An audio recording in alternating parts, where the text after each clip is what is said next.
그런데 피부에 감염이나 아니면 질병이 발생을 하게 되면 이러한 유익균과 유해균의 밸런스가 확 무너지게 되면서 그때부터는 피부에 각종 문제가 생기게 됩니다. 논문에 따르면 이럴 때 도움을 줄 수 있는 게 바로 자, 그럼 제가 마지막으로 이러한 사용할 때 훨씬 시너지 효과를 낼 수 있는 방법을 알려드릴게요. 사실 제가 이전에도 많이 말씀을 드렸던 마스크로 지친 피부에 한번 시도해보세요.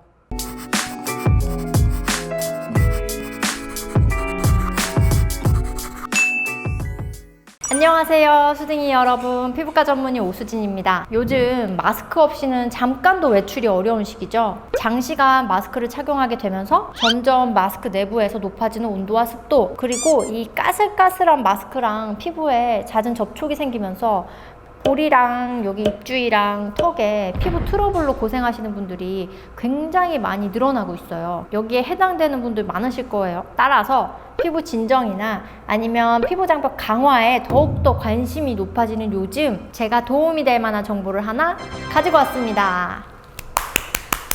여러분, 피부에도 많은 미생물들이 있다는 거 알고 계신가요? 이 유익한 미생물들이 피부 진정이나 혹은 피부 장벽 강화에 도움이 되는데, 이런 미생물들을 이용해서 우리 피부 환경을 근본적으로 살기 좋게 개선을 시켜가지고 피부에서 일어나는 여러 가지 문제들을 최소화시키자라는 움직임이 최근 피부과뿐 아니라 화장품 업계에서도 활발하게 일어나고 있어요. 그래서 이런 컨셉의 화장품들이 정말 많이 출시가 되고 있더라고요. 자, 그러면 본론으로 들어가기에 앞서 우선 최근에 이렇게 미생물들이 주목받기 시작한 이유는 뭘까요? 1990년으로 올라가 봅니다. 세계 여러 나라가 참여한 인간 게놈 프로젝트 들어보셨죠?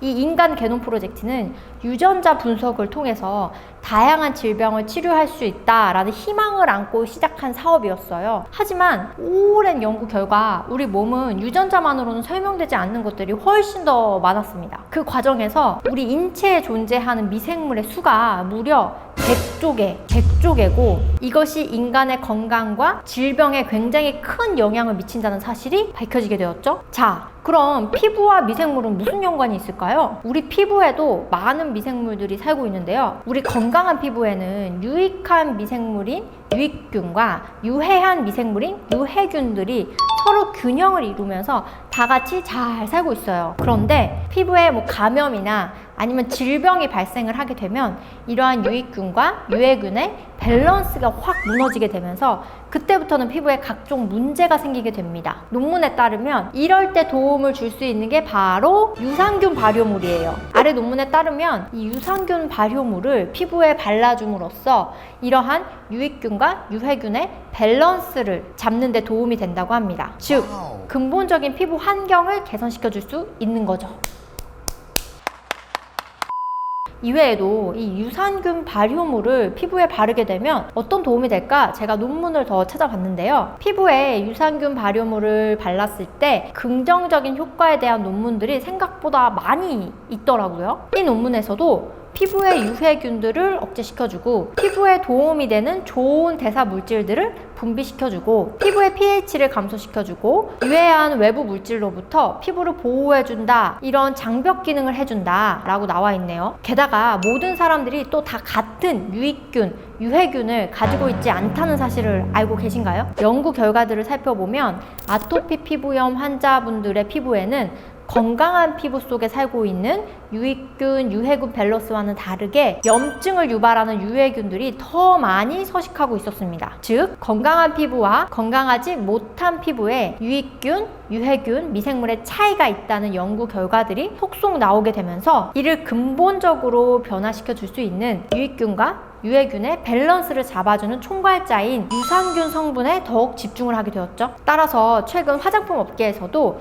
피부 환경을 근본적으로 개선시키는 데 도움을 주는 유산균 성분에 주목하기 시작합니다. 그런데 여기서 궁금증이 하나 생기죠. 바로 건강기능식품에 들어가 있는 유산균 성분이랑 화장품에 들어가는 유산균 성분은 어떻게 다를까요? 우선 건강기능식품에 들어가는 것은 살아있는 생균으로 장내에서 이로운 균들이 더 잘 성장할 수 있도록 도와주는 역할을 수행을 합니다. 화장품에 들어가는 성분은 발효, 용해 등의 공정으로 얻은 발효물이에요. 아무래도 모든 화장품에는 이게 쉽게 변질되지 않기 위해서 무조건 방부제가 들어가게 되는데, 이런 환경 속에서는 살아있는 생균은 오히려 활동을 할 수 없게 되어버리기 때문에 발효물을 이용해서 화장품을 만들게 되는 것이죠. 하지만 걱정 마세요. 이러한 공정을 거친 발효물도 피부에 긍정적인 효과를 나타내는 데에는 무리가 없습니다. 그럼 화장품에 사용되는 유산균 성분 중에 우리 피부에 유익한 성분들은 어떤 것들이 있을까요? 이게 제일 궁금하시죠? 우선